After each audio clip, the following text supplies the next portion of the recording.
This is the Mettleset.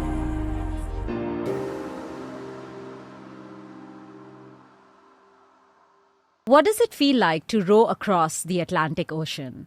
What motivates someone to do that? Today's guest, Toby Gregory, is the founder and director of the Arabian Ocean Rowing team, and he is here to tell us exactly what it felt like and what went into rowing 5,250 kilometers from the coast of Africa to Antigua. So we're getting you a little over 2 months after you led the first UAE-flagged boat across the Atlantic Ocean, and I'm still wrapping my head around these distances. 5,520 or so, 5,525 kilometers of rowing? Is that correct? It was over 5,000 kilometers. Okay. The actual distance is supposed to be 4,600 or so, but no engines, no motors, no sails. Yeah. You know, you kind of have to go with the wind and the tide. Amazing. Okay. So you started from La Gomera, which is off the coast of Africa, to English Harbor and Antigua. Tell us, what is it like 2 months on? Like, are you still kind of processing it? Yeah, very much. It's in some ways a joyous and amazing place to be, you know, because it was something that kind of took 10 years to get to. Yeah. And so for it to be over, you know, I'm still kind of almost on the boat in some ways. I'm still thinking about it. There's a lot going on. And they say don't do anything for 6 months. You know, it takes a long time to process that Cypher journey. Everything that took place. You know, there are major highs, there were major lows. There were all sorts of things that you'd expect. But yeah, I think 2 months on, I think the first thing is physically I'm okay, which, you know, some of the other people that rowed aren't. And so you're thinking I'm very blessed and lucky about that.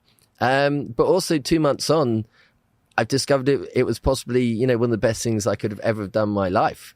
And so consequently, I've just gone straight back into planning and I've got some more plans ahead. On to the next. It seems to be a theme amongst our guests. Once something big is achieved, they're What's like, next? What's next? Yeah. I think the end of one adventure's always got to be the beginning of the next. The next one, that is true. And we want to get into everything about this particular expedition and how you set up the Arabian Ocean Rowing team. But first, we want to ask you, do you suffer from seasickness? Yes, I do. Yes, I do. How did that work out for you then? Yeah, it's a difficult one. It kind of doesn't help because everyone who already thought you were pretty crazy to try and attempt such a thing, and they're like, when they hear that, they're like, you know, what kind of mental state are you in? But ultimately, if you have a dream, if you want to pursue a goal, as you both have, you know, you'll do everything you possibly can to get there. Mm-hmm. And so, as with the whole road, because we started from scratch, it was really, what do I need to do to overcome it? And is it possible to overcome it? And, you know, you see lots of other people try to overcome these things and some succeed, some fail. But very luckily for me, when it mattered, I was able to control it and manage the situation. So I wasn't seasick for the whole journey. Wow. I can't imagine. I grew up on the ocean. I'm from Newfoundland. And yeah, seasickness, if you get it, it's no joke. And getting your sea legs too. Look, the other two thought they were going to have to row me the whole way across. Oh my gosh. But it's just one, but this was my dream. Yeah. So you can't let anything get in the way of that. That's true. That is and true. You manage it. So you're no stranger to endurance sports. Yes. We chatted yes. a couple of days ago and you were talking about Marathon des Sables. How did you get into sports in general? Like, were you always active as a kid? Were you always kind of taking on big challenges? Yeah, look, I've never excelled at sports, but I've always enjoyed participating in them. And so as a consequence, you know, when growing up, there was always kind of football or tennis or something or other, you know, very normal sports taking place. And, you know, my parents would involve me in those. You know, both my parents played sports. Mm-hmm. They would encourage it. And I really enjoyed it. You know, the camaraderie, the team, my friends were doing it. It just made sense. Yeah. And I think from there, you know, as you start to push boundaries slightly and find yourself, you know, you slowly become aware of what you're capable of. Mm-hmm. And you're like, wow, I just did that, or I did this. And I was always quite amazed because I wasn't hugely talented. So I've always had to work hard at whatever it is I do. And then you start to push these boundaries and you look back, you went, that was me. Yeah. It's a bit like the row. You know, frankly, we're talking about a row and I have no direct connection to it in my mind. Yeah. Like I genuinely don't feel like I did it. Yeah. You know, I know all about it. That's how I can talk about it. But I don't feel like that was me. And so when growing up, you know, I'd play rugby, football, and the normal sports. And then slowly I discovered that I was quite good at running and I could run. And I also slowly discovered that I'd never give up. Mm-hmm. I never quit. And that's the one thing that you have within your control, you know, when to end. Yeah. And so as a consequence, I just started taking on these new challenges. I moved to the UAE and When was that? When did you move to the UAE? end of 2009, beginning of 2010. And I just met the most wonderful people, as you often do within sports. Yeah. And they helped me to push my boundaries. They showed me things in terms of the desert. They showed me trails and paths. And then again, you end up doing things that you just don't think are possible. You know, if you'd said to me when I moved out here, oh, you'll be running across deserts and mountains, everything, the desire was there, the interest was there. I knew all about MDS, but it was a goal that was beyond my reach. It looked too abstract. Yeah, perhaps. it was for people who, you know, who are amazing at these sorts of things. And I didn't fit into any of those brackets. So it just slowly progressed, and your boundaries stretch. And as your boundaries stretch, they never return to where they were before. So what's the next challenge? And quite often you become aware, or you see these challenges without knowing that's for you. And then you just see it, and it lights a touch paper within you, and your heart, your passion, your drive is just obsessed and focused towards this. Yeah. And then you suddenly find you're on that path. Right. So you moved to the UAE and then you started ultra running. Yeah, I did some runs before. There was this thing in Wales called Race to Train, which again, you know, typical of me and my runs. I'd gone with a group of friends to Wales, to Tywyn, beautiful place. And we had gone there to watch them participate. And the night before, they discovered you could still enter this thing. And one of my friends entered me into this race. And so the next morning we all get up. I took the train out. So you take the train out into the mountains, and then basically you've got to beat the train back to the coast. So it's fairly simplistic, but it's good fun. And there I was, you know, ready to cheer my friends on. Let's go. You know, you've got this, doing all the things. And I had a pair of trainers on, and my friend said, look, you're technically entered. Why don't you just give it a whirl?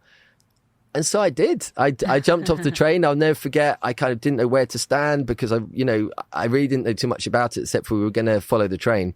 And so I just gave it a nudge, and I missed beating the train, which means I have to go back at some point in my life and can do that. Oh, you've got unfinished business. So what was the distance? I think it wasn't too far. It's about 15 or 20 kilometers or something. I really wasn't too sure at all. But still, for someone going, not really running a lot, to do that just out of the blue is big. Yeah, I think, look, firstly, I was fairly fit. I'd always kept healthy. Yeah. You know, I would do things every now and then. Yeah. But I'm fairly spontaneous in a lot of my actions, and I like to live life. Yeah. So it's like, why not? And again, it's one of those memories that I'll cherish forever. It's nothing to lose, I guess. Yeah. Yeah, there's nothing to lose. You know, we're all perishable items, right? Yeah. So life is there. Yeah. You know, I don't always follow this advice myself, but I try and look around. I try and take everything in. I try to consume stuff. Yeah. You know, even where we are now, you know, it was quite different from what I expected when I walked into it. And you're like, wow, this is incredible. And you're just very present. Yeah. Yeah, absolutely. So what year did you do Marathon des Sables? 2014. 2014. So between 2014 now and 2022, you started the race. Yes. Or the row across the ocean. Talk us through what led to that. Like, you know, you finished an ultra run, which I've seen documentaries about MDS. It's insane. Yeah, and it is insane. It looks challenge. like, beyond anything I've done personally, I feel. So you come back. I mean, that's, you know, that's a huge accomplishment. I don't want to say it's a long time between, but what sowed the seeds for you to start thinking about rowing across the Atlantic Ocean? Yes. Was there a book that you found that then got you into rowing? Yeah, there was. So I think without realizing, my interest in rowing the Atlantic, you know, kind of started well before I'd completed MDS. Yeah. I just didn't realize quite how much it had captivated me. Right. I knew there was a point of interest. I'd stumbled across somebody that had this thing that they would take you across an ocean. They were a fascinating individual. They told me about a book called The Pennant's Way. I read the book. I became fascinated by the mindset of individuals that take on the challenges. What's the process? You know, what do they do in order to get there? Because they're kind of doing things they've never done before. So doing everything for the first time. So how do you get to that point?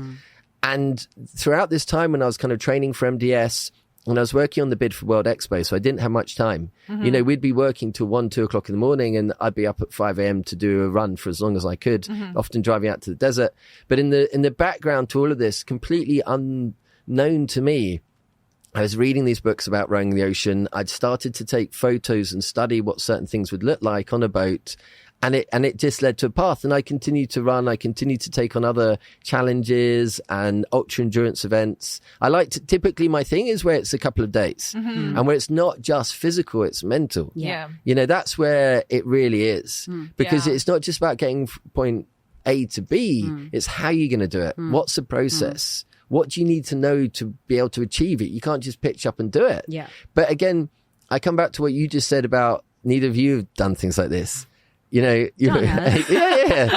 I'm not alone here. I'm not alone here. And so it's actually one where I think the challenges and trials that we have in everyday life kind of prepare us for this. I think so too. Yeah, absolutely. And so in some ways, yes, I've achieved things that deem to be not incredible, but tough. But I genuinely believe that almost anyone listening to this could do what I did with the MDS. Absolutely 100%. It's just learning the process and delivering on that. So you said you read a lot of books and you were trying to understand the mindset of these individuals who took on such expeditions and challenges. Yes. To me, you had already had that sort of mindset, considering, you know, you had been doing everything. You were very spontaneous and you were always looking for that next great thing that would like spark that inner excitement in you. Yes. So then what was the insight you received from these books, which was different from the mindset that you had already fostered for yourself? Yeah, I had drive. Right. But I love to learn from everybody. You know, your cycle race, you know, the decision making, various elements there. You know, you can learn from absolutely everybody you meet. So what is it you're going to learn? You know, it's not that you're not an active participant in a conversation or anything like that. It's more, you know, not, I guess, the mindset, but process. You know, so there is an element of drive there. But what steps do they have to take? Because frankly, those steps you can apply to anything, you know, because they solve problems, they solve challenges. Yeah. And we all face complex challenges throughout our lives. Yeah. So what steps do I need in order to complete those challenges? Be they at work, be they at home, you know, be they as part of an ultra race. So I think it's applicable to everything. Yeah. And I think with the mindset, you'll also get a lot of warmth from these people. You know, I was talking about the group that I met when I started doing runs in the desert here. You know, without them showing me the generosity, the kindness, everything, you know, you've got CEOs, you've got chefs, just a full range. In fact, typically you find out what they do last. Yeah. But they're just such amazing people and lovely people in their own right. It's just a nice community to hang out with. Yeah, I 100% agree that about the ultra community. Like, I've never met a kinder, more generous with their time There's a and lot advice. of camaraderie. Yeah, and camaraderie. And yeah, you don't know anything about them other than that they're, you know, really accomplished in running. And then you're like, oh, they're super accomplished out of life. Yes. But it's interesting what you said about, you know, life preparing you for these challenges. I think sometimes people look at sport as a way to say, oh, if I achieve in sport, then I can achieve in other areas. But it's almost like the inverse, you know, like you start pushing your limits in business or in life, moving to new countries. And then, you know, you're like, I can apply this to a huge physical and mental challenge as well. But it's like, you know, for a lot of people, sport is their passion and it helps with the drive for it. Yeah. You know, if you're following and going after something you absolutely love, it's just a bit easier. Yeah. And, you know, as you say, once they unravel some of the complexities of these challenges, then you can apply them anywhere. Yeah. And, you know, I take everything, especially from the row, you know, I apply that now in everything I do every day. And I try and keep notes and different things so I can just stay on top of it so I can refresh and continue to learn. Yeah, I think reflection is so important too. 100%. You know, I think often, like you said, you know, on to the next. A lot of our guests are like that, but it's always about taking a moment. Like, what did you actually absorb from that challenge? What did you learn? And how can you apply that? Yeah, to make your life more fun and better. Yeah. I mean, we've been doing that with like journaling and stuff, but we've also realized that this platform gives us a very good opportunity to reflect on some of our challenges and achievements through our guests as well, just kind of listening to them and then kind of reflecting on what we've done and what more we can achieve. So yeah, learning is just a very, very good way to like process. So, you know, you've had this in your mind, you've decided now you're going to row across the Atlantic. How did you start? You know, what was there a moment you can look back at? Decision? Yeah, when was it? When was that decision? And how did you actually, you know, what were the first steps in your mind? Yeah. So I'd done a lot of research. Hours and hours and hours. Again, without fully realizing that I was going to do it. But I like to study and learn. Yeah. So I had all this data, I had all this information, I knew all the little elements. And then I applied it in my mind to a row of my own or one I was part of. So what would I do differently? And there's lots of little quirks and things. Generally, this kind of got momentum after I was involved in a project called True North during Expo. You know, when this boat is going across the water, it was given to me to help look after. I was helping to, devise a strategy for it. Right. And somebody had turned around and said, what would your boat look like? Because they knew I was reading these books. And jokingly, I kind of sketched it out. And what I sketched out was one of the first ocean rowing boats from 1966. Because frankly, they haven't changed too much in all that time. The materials have changed, but the boats look the same. Yeah. And so I sketched it out. And they said, that's great. But what would you do differently? Because I said, this is like this boat called Puffin. And they said, well, I'd do this and I'd do that. And so I'd started to make edits and changes to it based on my knowledge that I'd accumulated without even having touched the water. And they said, this is great. You got to do this. This is for you. And then I kind of went home. I spoke to other people and they said, look, can I do this? And it's like, no. And then, other people definitely, you'll never make naysayers? It was primarily family members. Yeah, worried. I rely a lot on family for support. Yeah. They really are the backbone for everything, as are fair other enough. people. Of course. And, what do you know about the ocean? What qualifications? How many ocean rowing things? How many sea rowing? What rowing qualification? I had nothing. Yeah. Nothing in my bag, nothing in the tank, just a load of pictures and scribbled notes. Yeah. I just gathered momentum from there. And I just thought, if I'm going to do this, I have to take that first step. And I was terrified, in all honesty, because financially it's a massive commitment. Yeah. Massive commitment. But not just that. I had just no guarantee of the outcome. Yeah. And eventually, after a number of different conversations and a bit of planning and really an understanding of my thirst for adventure, and this was definitely something that was on my radar and something I wanted to do, I went back in and just was like, okay, where are we with this? Why are you doing all these notes? And I just thought, this is the last great adventure on this planet. And how many people have done it so far? It's difficult to say, Right. because records are so sketchy. Right. You will suddenly get a person with a determination who finds a boat and they've made their way across the Atlantic, and the records aren't there. I know that sounds pretty impossible, but this is what life has been like for ocean rowing. In some ways it's been around for a long time. In other ways it's completely new. And so I started to find out, well, how can I build my boat? And I started to build the boat with the help of a company in the UK, with no experience, no nothing. They didn't have any experience. No, they had experience. Yeah, they were. I was like, what? Whoa. They were the go-to. But, they were the go-to. And it's difficult. Who are the go-to? Yeah. Because Because you get differing opinions.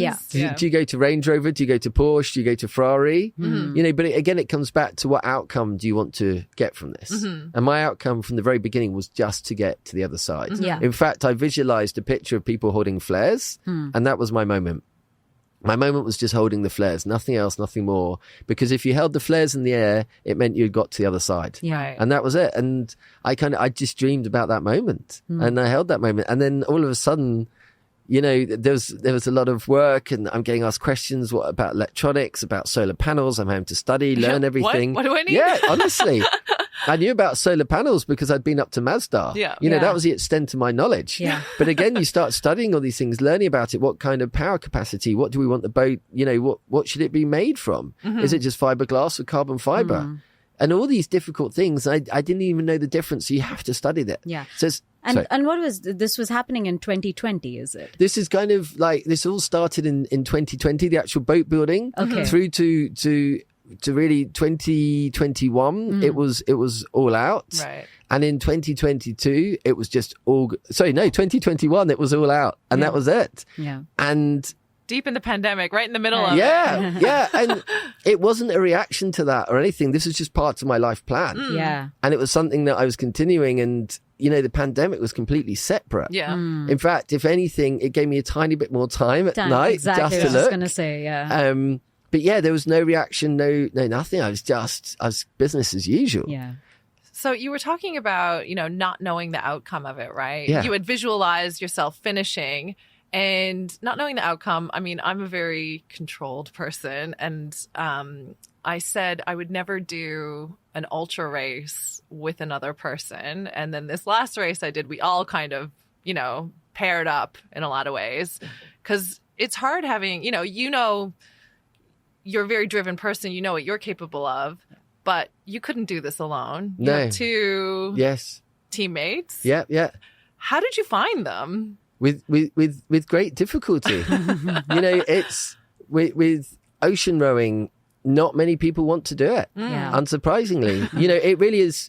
In some ways, it's quite dangerous. In other ways, if you follow simple steps. Plus, you hadn't done it. So for someone to kind of go like, okay, I will do it follow with this this person guy. who hasn't done it before, but good. We'll just put our life in his hands. I had a proven history of solving complex challenges. Right. And so as a consequence, when I did start the boat building process, I became so clued up on every single element. What do I need to know and why? And that included trying to find a team. The difficulty was that nobody wants to row an ocean. Yeah. And in fact, those that do want to row an ocean, they either say, I'll die trying, in which case you're like, okay, no, thank you. Or they do, but they can't take the time off. Yeah. So eventually It's a long journey. It is. And, the commitment. Yeah. They say that, the hardest bit is just getting to the start line. Yeah. It's renowned. Ocean rowing is one of the sports where it's, the teams just change all the time because somebody goes all in. I want to do this. I'm in. And then actually when you see the commitment that's involved, it's endless. Yeah, because you started with 3 other teammates. We started with 3 other, then it dropped to 2 others. And, when I reached the start line in La Gomera and there were other boats, etc. there, it was very common. Very common. People had dropped from, kind of 4 to 3. Some had gone from 3 to 2. Oh, wow. And so, it's just the way it is. Even now, as I look at people hoping to take on a similar challenge this year, and I kind of in conversation with a lot of them, they're saying, okay, how do you manage this and that?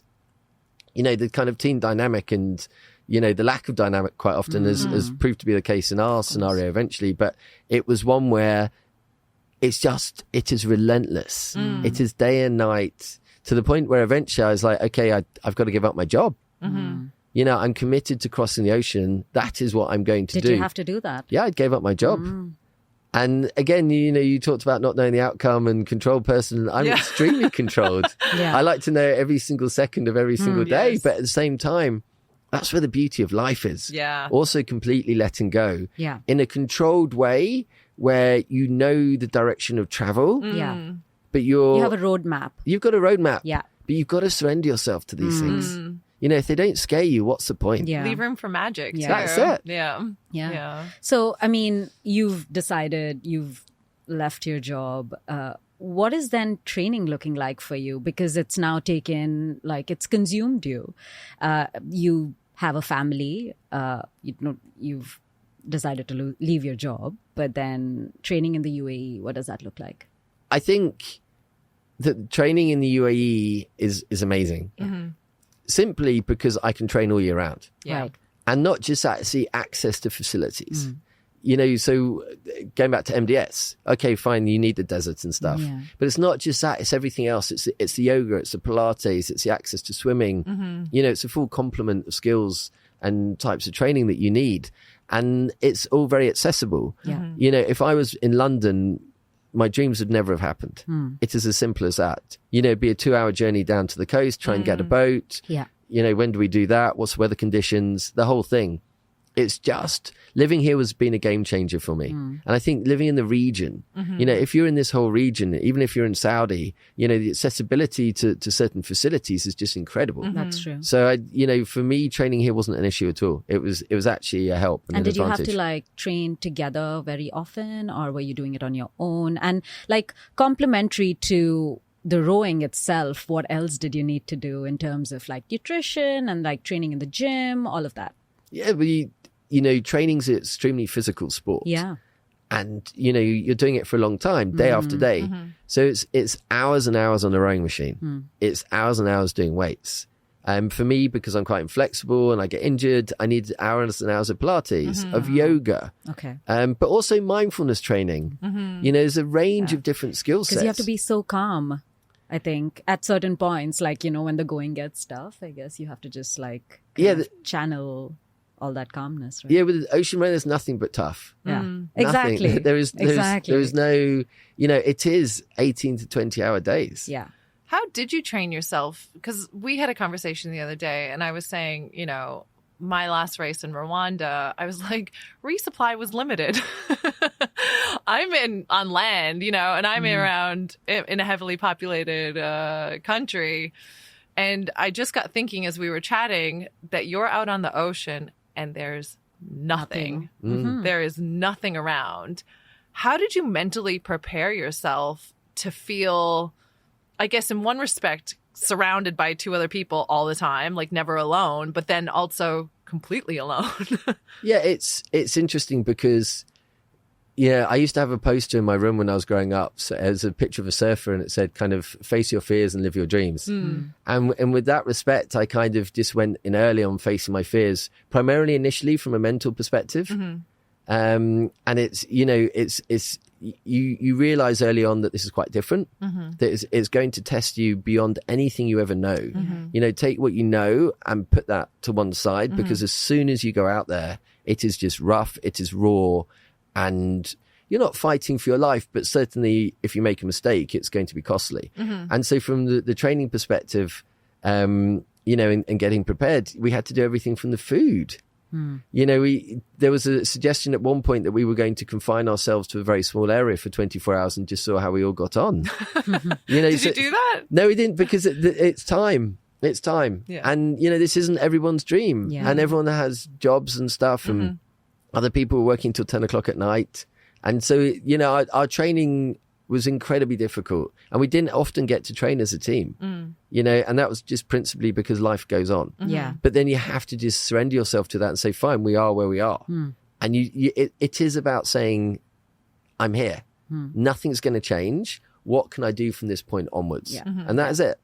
Like circling back to, you talking about the team dynamics and your teammates. I just want to know a little bit about them. Like, did they have the certain skills that you were looking for? And how did you find them? Because you said it was very difficult to find these teammates of yours. Yeah, so within the UAE alone, I probably found about 30 people who I thought might make great candidates to come on the row. And how did that happen? Like, what were you doing? Were you putting feelers out, or you just walking into like networking? I was just having general conversations. Because you were part of an ultra community anyway, so I'm pretty sure you were having people with the same mindset that you were kind of networking with. Anyways. Yes, there were people of the same mindset, but this was very much rowing a water-based thing. And I think the idea of rowing initially put some people off because they thought that was a thing. Yeah, it's like when you're cycling, you are cycling. Yeah, and with this, it's much greater than just rowing. Yeah, rowing is a means of movement within this project.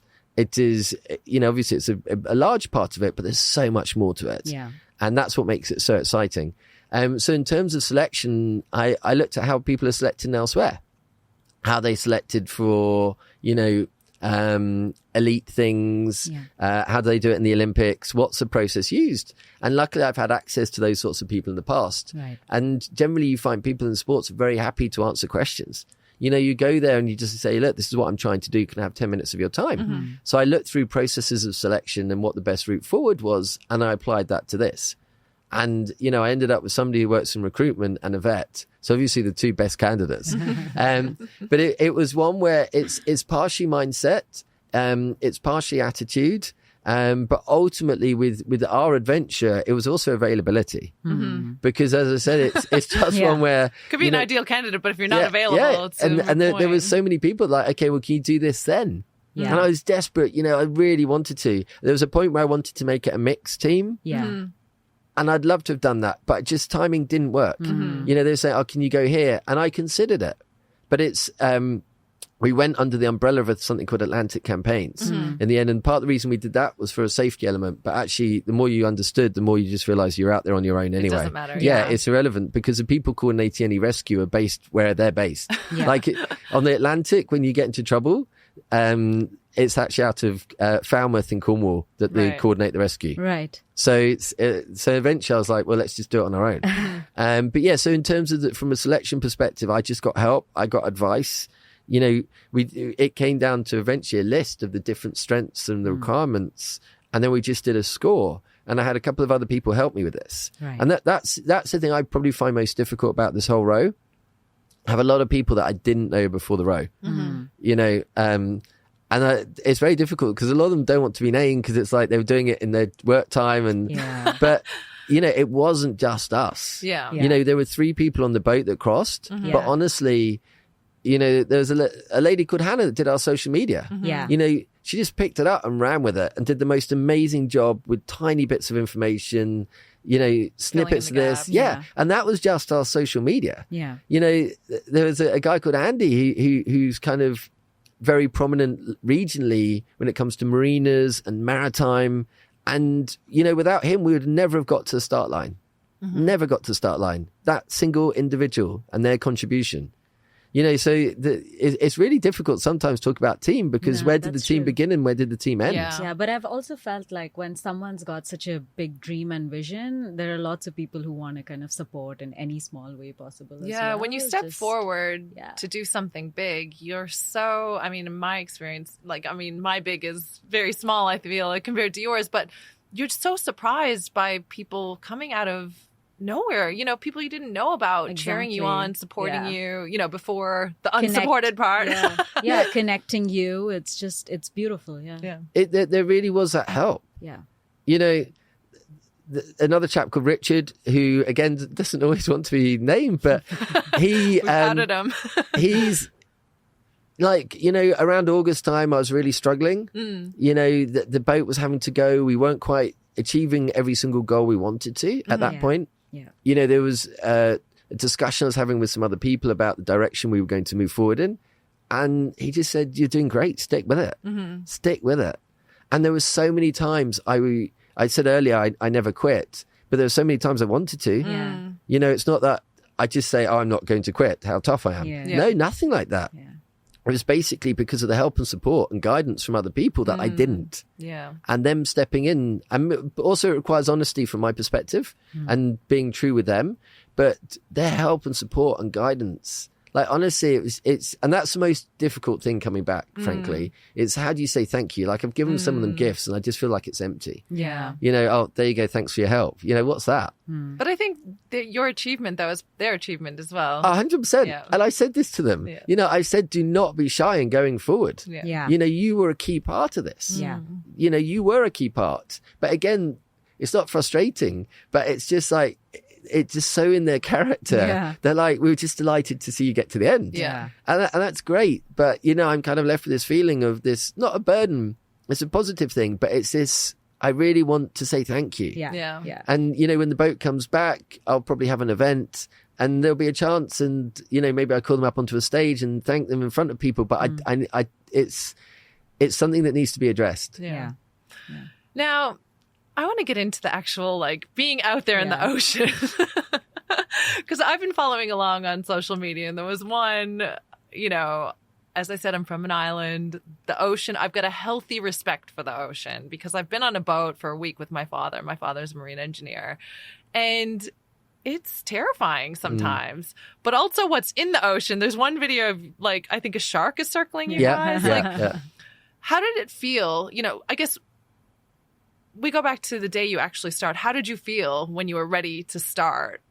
I don't think you're ever ready to start. And I think that's with all ultra things. Don't overthink the beginning. I'll never forget when I did Marathon des Sables, I stood next to somebody from here and Fabrice, and, he was kind of, we were both almost in tears because we were there, we were pumped. You can imagine the atmosphere, the music's going. You're on the start line of Marathon des Sables. And it's just this is a moment in time. Wow. And, I got caught up in where I was right then, and they deliberately put the music on and, Fabrice and I were hugging each other. It's let's just do this. Let's nail it. Let's hyping each other. And it wasn't because we were never going to win the thing, frankly. Let's be honest. We were lucky to get through each day. But I got caught in the emotion. And that was a massive learning for me. So actually, talk about the start of the row. We just owned the start. From the day before, I was very clear on what I was going to do, how I was going to sleep, how I was going to turn up, what I was going to wear. and what the exit was going to look like. Mm-hmm. And so it was a process. And, you know, with all these things, I break things down now into 3. What 3 things can I win at that day? And I just focus on those things. Yeah. And it's also owning that hour. Yeah. What do I need to do in that hour? I don't need to do anything but think about what I need to achieve. Right. And so for the start, really, you know, there's a lot of music. It's time. Boats are setting off. Everyone's pumped. Families are there. There's an awful lot of tears. But I just focused on the fact that we were going to pull out and I had to move the thing because I was steering the boat. We are going to go to the right. I was going to lift my hand and wave and I was going to make sure I smiled. And I made sure that I just consumed that moment in time. You know, Take it in. Yeah, I'm probably never going to get that again. So you set off in December. Yes, December the 12th or 13th. So there's a season for this to happen, I imagine. Yeah, there kind of is. Yeah. You know, it depends on who you ask as to when you should go. Yeah. As I said, I went under the umbrella of an organization to help, you know, principally from the safety perspective and ticking certain boxes. But ultimately, you know, if you ask other people, they'd say, no, you should set off in February. You know, it's to do with the trade winds. It's to do with the weather systems. There's a range of different elements involved and everyone's an expert, right? So it's, you know, they all have an opinion. Yeah. So yeah, there is a kind of window, but that window is changing. And as we arrived in La Gomera, there was the most wonderful storm out in the middle of the ocean. And I've got We're that. watching it wow. like... Yeah, we were there. won. And you know you've taken on this challenge. You know you're going to face storms out there. You know there's nothing you can do about it. But kind of, You don't want to see it at the yeah, start, you just though. don't want to walk out into it. You know what I mean? It's like, no, like, imagine going swimming in a swimming pool knowing there's a shark in there. Yeah. You just don't want to jump in the water at Yeah. that particular Yeah. time. Yeah. But we did, and we as I'd done from the very beginning, you know, there was somebody in particular who'd been very kind in terms of their time and their advice, a lady called Lizzie, and I just trusted her implicitly. You know, she's done the crossing, she's as hard as nails, she's empathetic, she's kind, she's generous. And yeah, she just said, look, Tobes, this is my advice. This is what you should do. And then one of my teammates came along, they heard what she was saying. So, you know, from our perspective, it was south, south, south. But you just have to own that moment, you know, the beginning, but as well as owning it, you savor it. You have to savor it. So be there, smile, wave, but just think, you know, this is a dream that was kind of 10 or so years in the making. Yeah. Don't waste that second of time, Yeah. you know, be part of it. How do you separate the pressure of that, though, as well? Like, you know, for me, if it's 10 years in the making, it's almost like a lot of pressure on yourself, right? Thinking about what's going to happen. Yes, But you can't let that affect you either. You can't let it affect anything That's you where all ever the do. mindfulness comes about. Yeah, I the guess. mindfulness, all the different studies, talking to Yeah. other people, but ultimately that's where I focus on what am I going to do to win that hour. Yeah. The You know, 3 things. Yeah. What do I need to do functionally? And you just prepare for that functional activity. Yeah. So there is no pressure. There's nothing to think about but those 3 things. Yeah. Sorry, Don, So go talk for us it. through the first couple of days. Actually, just before that, Yep. were you expecting to do it in a certain number of days, and did you like surpass that? Or Yeah, did you so finish within those days? we'd gone out quite early to say Okay. this wasn't a race for us. We genuinely thought it was between 40 and 60. And that depends on the weather, how we are, everything really. And okay, we complete these tasks and these ultra running things, but I never considered myself to be an athlete. I considered myself to be somebody that's really pushing the boundary of life and trying to squeeze everything I can out of it. And so with that in mind, when I go into these things, it was like, okay, we'll do it in this time frame, 40 to 60 days.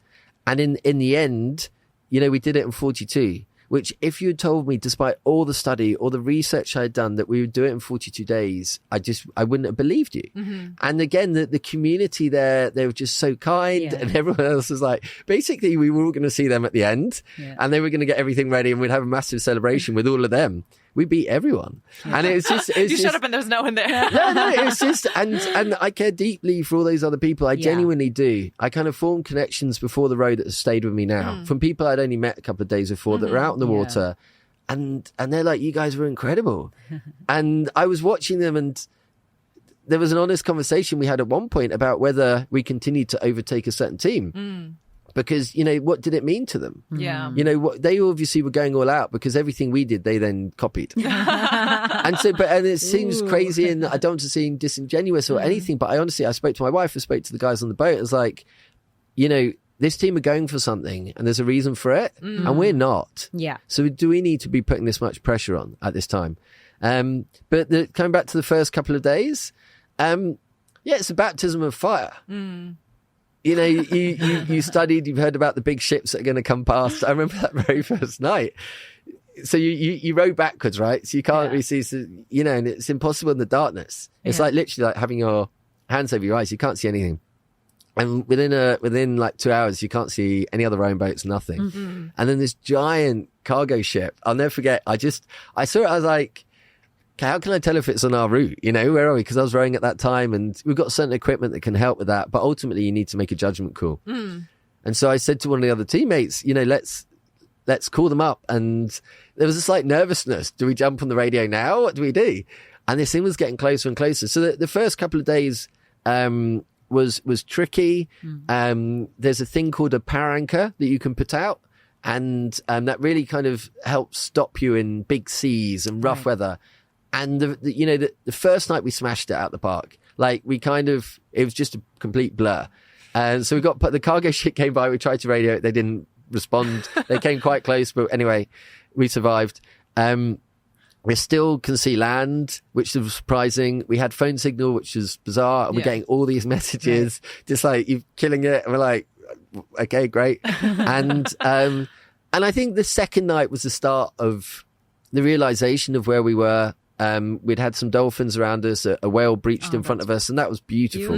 Absolutely beautiful. But, you know, there was, I think, some concern on the boat on the second night, and one thing led to another, and there's a decision taken to put out the power anchor. You know, did we need to? Possibly not. But was it the right call in that circumstances with the team where they were? 100%. Yeah. 100%. And actually, then the third night, again, you know, we put out the power anchor. We were probably the only team to have done that. And so everyone's now looking at us thinking, okay, you know, it's going to be the world's longest journey. Because when you're on power anchor, you just don't move at all. You move kind of, I remember one night we moved half a kilometre. Right. And that's a great thing. You know, it's working. Yeah. And the difficulty is we hadn't really had the chance to practice with the power anchor because the water here in the UAE is so shallow and various other things, logistical challenges. So then there was just a decision made that we were going to go as far as we could without that. You know, when are we going to stop this practice? And why are we here? And then kind of collectively we came together around that. And then we had our first night off the power anchor, apart from the first night, and then the second night. And it was intriguing because we hit a massive storm. And like the waves started to get bigger, and we're getting information because we don't have a weather. And this is in the first few days. Of, the massive storm was about 10 days in, but we didn't have a weather router. So we were basically getting information from, a friend of mine here, an accountant, obviously qualified to do that sort of thing. And he's a great person with facts, figures, a chap called Gerard that some people listening will know. And again, he's done MDS. But he just loves data. He loves information, and I trust him totally. And he wasn't expecting to play this role. He said there was a weather system. He just said there's a weather system coming in. You might just want to keep a close eye on it. And said, well, can you keep me updated? Tell me what that looks like. So in the mornings, he started sending through these text messages to the satellite phone that we were interpreting, and suddenly the waves got bigger and bigger and bigger. And on about day 10, they were significant. Significant waves where, frankly, you're kind of rowing, but you're frankly also just trying to keep the boat upright. And it was, you know, you asked about being scared. It was terrifying. But, you know, anything that's new is scary, right? So what are you going to do? And how are you going to do it? And, you know, they say kind of courage is, I think, fear in motion. And that's all that happened. We just grew bigger. You have to grow. So when you're in the boat, are you rowing like for an hour, 2 hours? What is that looking like? What is sleep looking like? What is food looking like? Is there always someone rowing? Yeah, there's always somebody on the oars. And I think the thing very early, I'd asked the team to come up with a schedule. Like, what was the pattern going to look like? Now, there were known kind of ocean rowing schedules, which is typically row for 2 hours, rest for 2 hours, row for 2 hours, and you press repeat. But, you know, what suits you? What suits the team? So I'd asked them to come up with 3 ideas and then just note it down. And one of the team did that. He's great with spreadsheets. He put something together. So it was a rotor. And then that rotor was laminated and it was put on the side of the boat. And so we knew what to do. And we also knew what would happen if we weren't comfortable with that, what the second setup might look like. Because you talk about sleep. You know, so for us, the rotor during the day was 2 hours on the oars, giving it all you've got. and then you're resting for 1 hour, and then you're back on the oars. And then you're back, resting. Then you're on the oars. Yeah. And within that rest time, is there something broke on the boat? Do we need to try and desalinate water? Because you have to desalinate all your own water. So there are other chores that need to be loads of other taken on. chores. Yeah, It's yeah, endless. yeah. And then it's like, well, I've forgotten to eat. Yeah. But like 5 minutes, and you're back on the oars. And it's like, and can you digest the food? And it's powdered But what food. is this food? So- What have you carried with you? So you have to carry everything basically you need for the whole journey. Yeah. So we had roughly 60 days worth of food, maybe a bit more. And it's essentially high calorie stuff. So you're looking to take about 6,000 calories a day. I think mine was about 6,500 calories a day. And it's a combination of technical food. So you kind of powdered stuff that's, you add water and there's your meal. Yeah. The pictures do not look like what you get. But anyway, that's a separate issue. And again, we'd started trying this well before the row. Just to get our bodies used to it. You don't want to be out there. You don't want my GI GI issues. agree with me. Yeah, like GI issues. And it shows with how- seasickness. Oh my how gosh. different everyone is because one person went exclusively pretty much for wet meals, which is kind of so you don't have to cook it. Yeah. They've got a military background, so for them that worked well.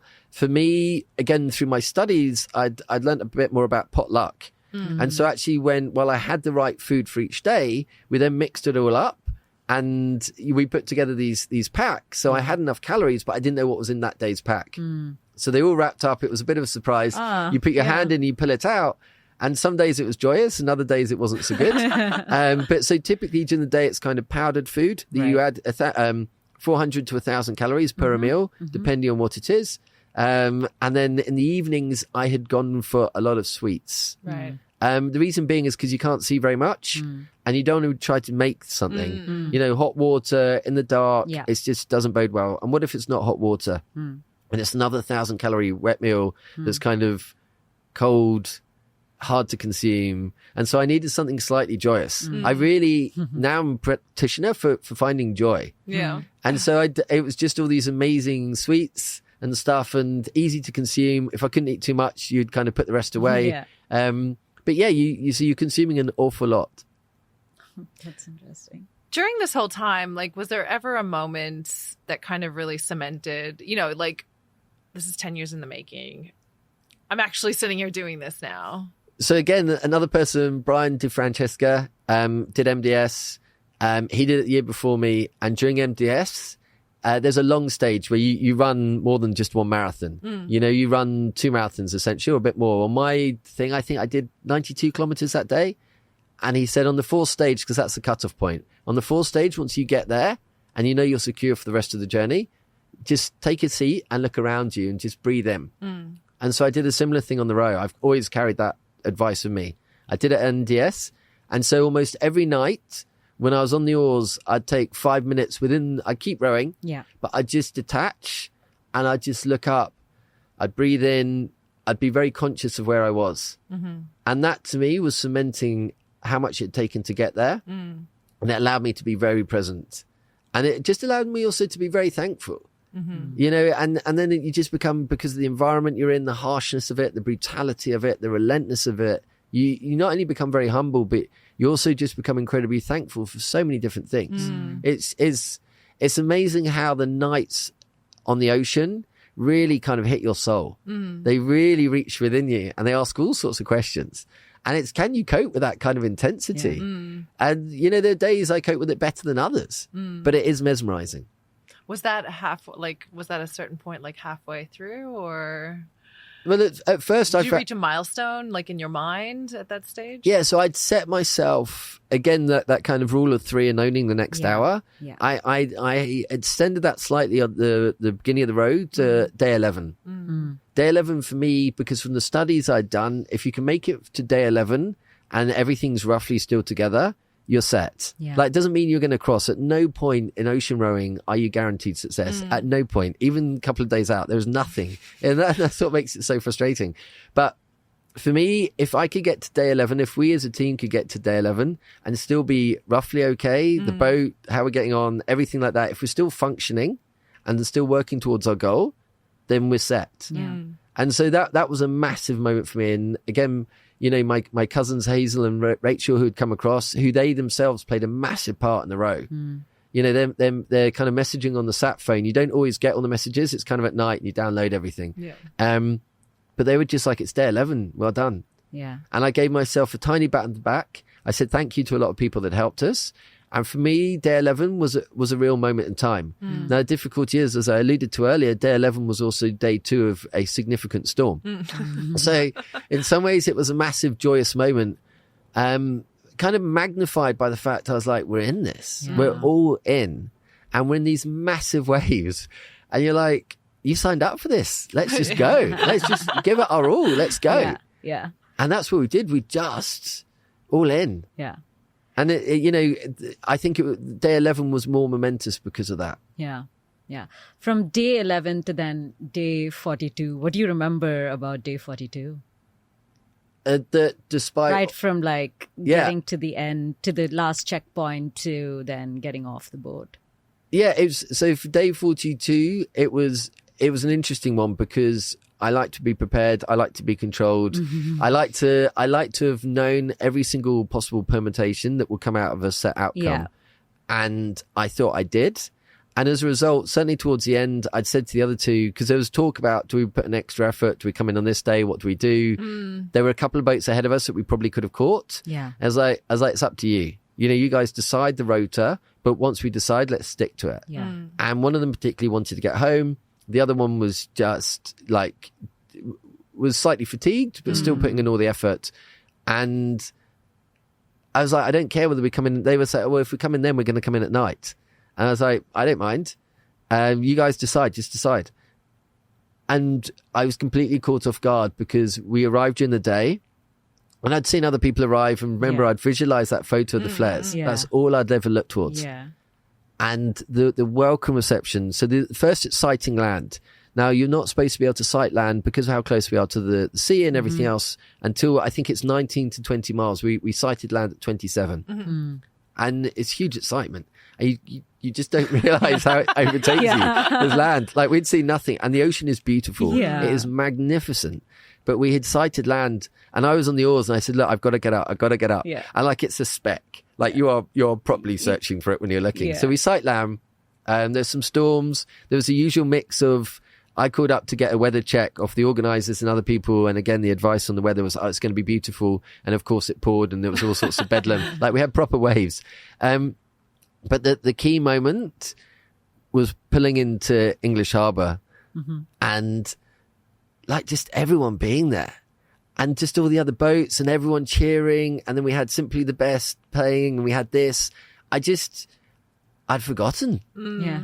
And it was just totally overwhelming. Yeah. And, frankly, I kept my sunglasses on for a bit longer so nobody could see my eyes. Yeah. But I was welling up. Yeah. And it's, again, you talked about a moment in time and, 10 years in the making. That was 10 years in the making. That moment crossing the finish line. And I just sat there and I kind of said thank you, said a prayer and all sorts of things, and off you go. Yeah. But I was completely caught off guard. For somebody that believes they know everything about every single second of what's going to take place, it completely caught me off guard, and it was magical, absolutely magical.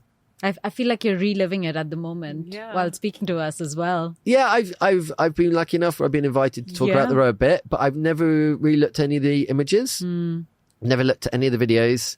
I've never. To this day, you haven't. Yeah, I just. So there's a famous production company and entity that are very interested in doing documentary. They've got a lot of my footage, and they said, "Well, what have you got? Have you got some good stuff?" And I said, "I have no idea." I described the process of which I filmed stuff, and they said, "Okay, so I've sent things across." But yeah, no, I haven't, because while I moved ahead and started planning a new adventure, and that's well underway now. I was told 6 months. So I just want to hold that and I want to keep it fresh. Yeah. And in kind of, let's say 4 months from where we are now, I'll unpack it then and I'll just start to lift the lid. I also want to watch it with those who helped us. Yeah. Because I want them to feel what we felt. Yeah. Because they were very much as much a part of this as any of us were. Yeah, I can't imagine. It's I've never worked towards anything 10 years. Actually. Yeah.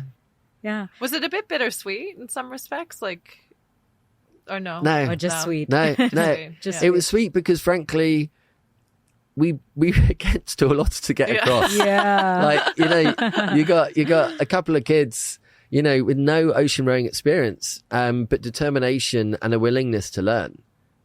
And we kind of put that together, and like, honestly, no one ever thought we'd make it.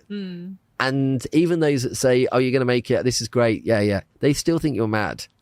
So there's no understanding of what's about to take place from anyone else, despite no matter how supported they are.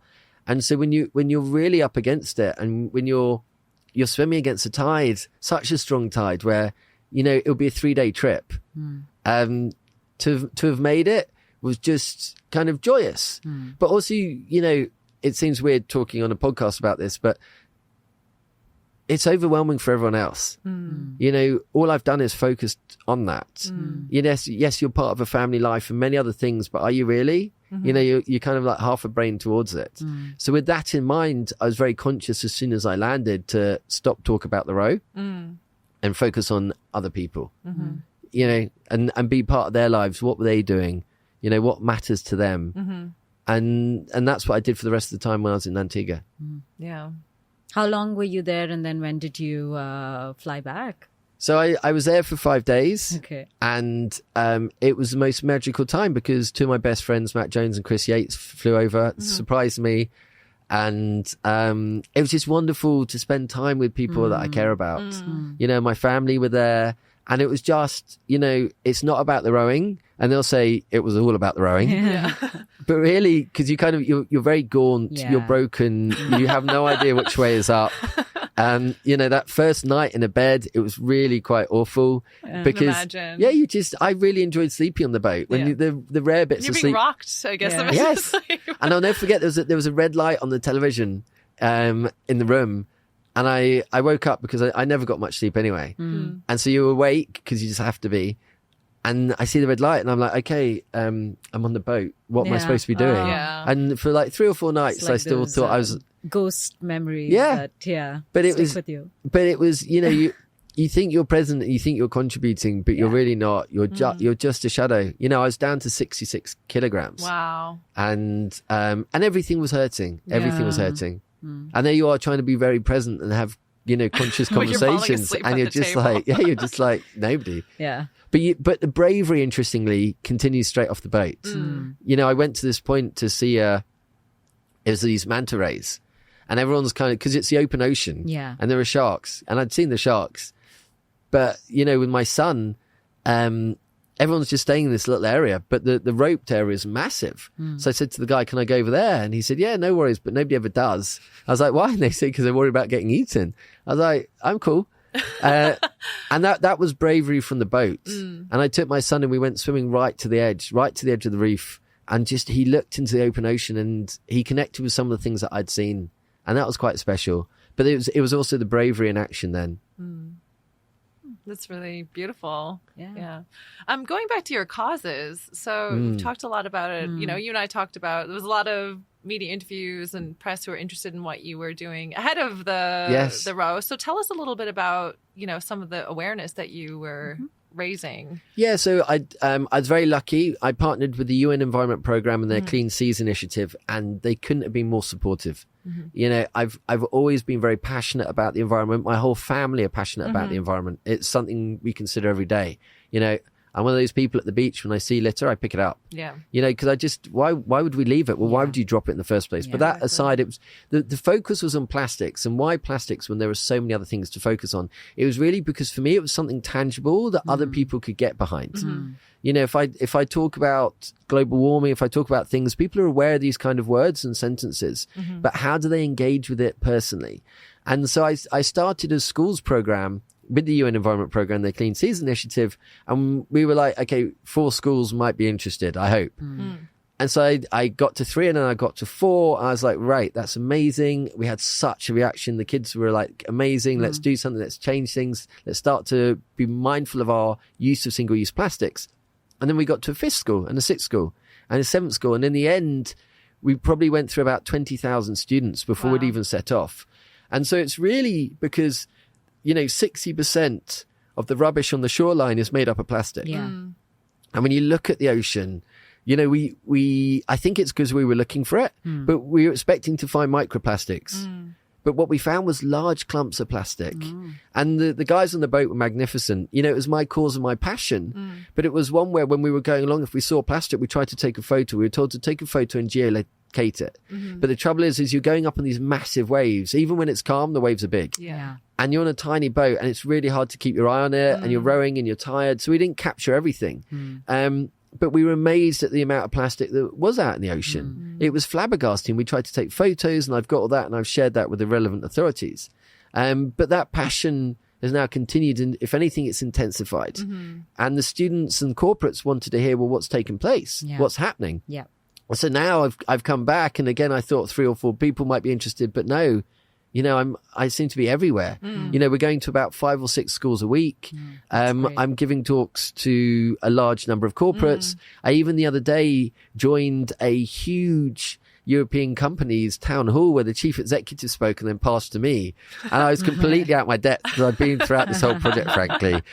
And I was like, just step forward, just deliver. What do I need to do in this hour? And everyone, like the reaction on LinkedIn, they're coming back to me privately on messages saying, "This is how do I get involved?" So that's kind of leading to the next bit and where I'm going.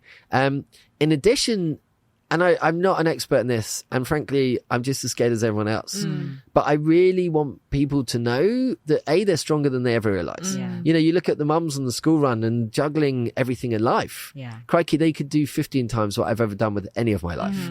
You know, and all these other people who think they can't, but they can. Now, I don't say cross an ocean because that's not somebody else's passion. But what I'd love people to do is just delve into a bit deeper into what might bring them joy. You know, what might bring them happiness. And what is that? And it's not an obvious answer. But if you think about it and you start to explore it, you go, okay, well, I think this is joy.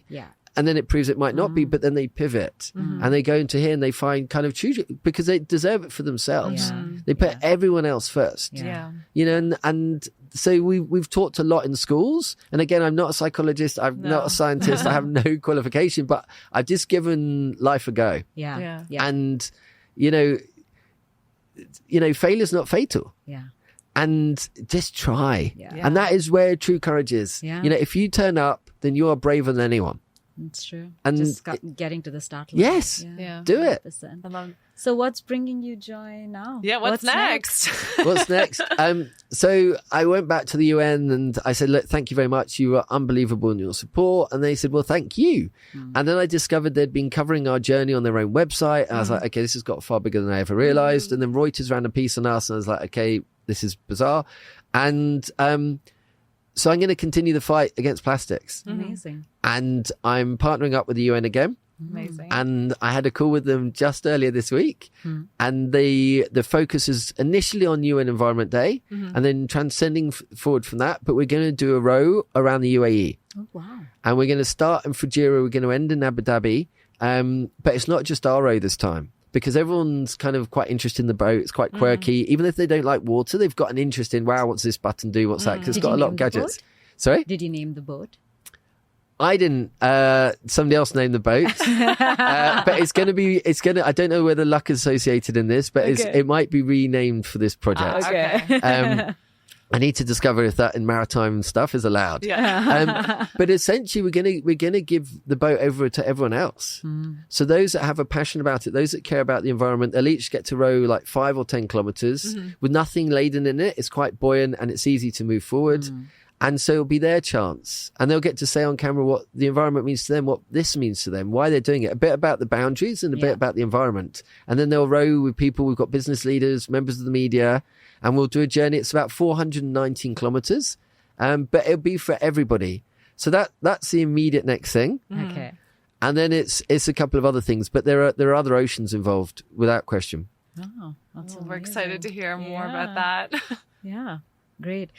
We always end our conversations with our guests asking them. I mean, you've demonstrated this throughout your, athletic journey.